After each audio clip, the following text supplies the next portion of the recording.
Hey everyone, welcome to my channel. Today I'm going to be talking about AHA PHA BHA 32% face peel by Minimalist and what are the different ingredients present in it and is it worth purchasing this product. Well, let me start by saying this, that AHA, that is alpha hydroxy acid, which has glycolic acid, mandelic acid, lactic acid in this formulation, is not well tolerated by skin of color. There is PHA, which is polyhydroxy acid. It is okay for sensitive skin as well as skin of color because it sits on the top layer. Then there is salicylic acid, which is beta hydroxy acid. Now this one is good to cleanse the pores if you have oily skin type, to remove the sebum. So salicylic acid plays an essential role. Here, the main culprit for skin of color is the alpha hydroxy acid. These all together are 25% of the concentration. So it's gonna be very potent, and glycolic acid is the second ingredient in this formulation, which will burn the skin or maybe worse, trigger the melanocytes and lead to more hyperpigmentation. Like all the other classic peels, it is also instructed to use for 10 minutes and then washing off with lukewarm water. You can use it like once every 2 weeks or once a week, but if you have Caucasian skin, it is not formulated for skin of color. Before I dive into the video, let me introduce myself. My name is Ashwini Priyadarshini Meghur, also known as Avi, and I'm a PhD student in the field of biology. I make skincare related videos, vlogs, as well as art videos. If you like these kind of videos, make sure that you like this video as well as subscribe to my channel, and also click on that bell icon so that you can be updated whenever I come up with a new video. You can also follow me on my Instagram handle. This is my Instagram handle. It helps me as an influencer as well as a YouTuber to grow. Now looking at the formulation, the first ingredient is water, then there is glycolic acid. Glycolic acid here is around 10% for sure, or maybe let's say 5%. Okay, so glycolic acid is not well tolerated by skin of color. Its molecular weight is very small. It penetrates deep into the skin. If you are skin of color, it can lead to triggering of the melanocyte producing more melanin, and it is not a good sign for skin of color. Then there is lactic acid. Lactic acid is the third ingredient, which is less than glycolic acid, and lactic acid should be used in lesser percentage for skin of color. If you let me select a product from lactic acid concentration, then I think it will be around like 4 or 3%, which works well for skin of color.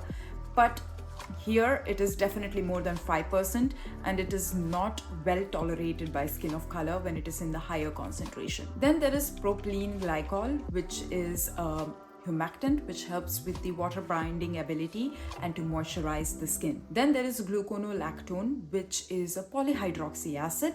It is well tolerated by skin of color and also the Caucasian skin and also the sensitive skin types. So it is a good choice if you want to use the polyhydroxy acid toner itself, because there is one formulation from the Minimalist that is polyhydroxy acid 3% solution. I have made a whole video on this. You can check it out on my video list. After gluconolactone is the mandelic acid. Now, mandelic acid is excellent for skin of color.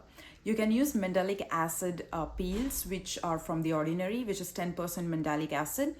The molecular weight of the mandelic acid is quite big. It sits on the top layer of the skin and it doesn't penetrate. So it only targets the dead skin cells and the clogging of the pores, and it removes all the dirt, all the debris, and it loosens up the dead skin cells. When you wash it off, it comes off easily. So it helps the penetration of other ingredients better. Mandelic acid itself is a star ingredient when it comes for the skin of color because of its molecular size and not triggering the melanocytes. Here the salicylic acid is less than 2%, which actually helps to loosen up the dirt and debris from the pores and helps to unclog the pores. It helps to reduce the sebum level on the skin, which is leading to acne formation, which is leading to formation of the whiteheads, blackheads. So salicylic acid is also a good choice if you have skin of color. It should be used less than 2% or 2% itself, so it will show the best benefits. Here the whole formulation now for me is really well formulated for the Caucasian skin. But if you are skin of color and you want to reduce the hyperpigmentation mark by using this particular peel, I think you will just increase the hyperpigmentation mark. because it is going to trigger your melanocytes. There is high amount of glycolic acid as well as lactic acid into its formulation, which can trigger the melanocytes clearly. So if you have skin of color and you want to go for peeling acids, go for mandelic acid formulations. Don't opt for glycolic acid formulations because it is just not right for skin of color. But for the Caucasian skin, this whole formulation will do wonders. If you have Caucasian skin and you have acne and constant breakouts and you want to clean your skin, then I think this acid will do a very good job for you. I did see that there is turmeric root extract here, which is acting as an antioxidant, removing the free radicals from the skin. There is also sodium hyaluronate in a very lesser percentage, which acts as a humectant, powerful humectant, helping to retain that moisture into the skin and to also hydrate the skin cells. What are my takes about this formulation? Please use this formulation if you are 20 years and above, and if you have skin of color, please don't use this formulation.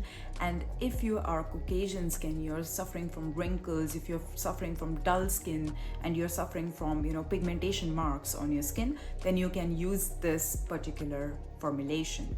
But this is not for the skin of color. I keep on telling this, and even still I see people using it and then coming up with numerous questions.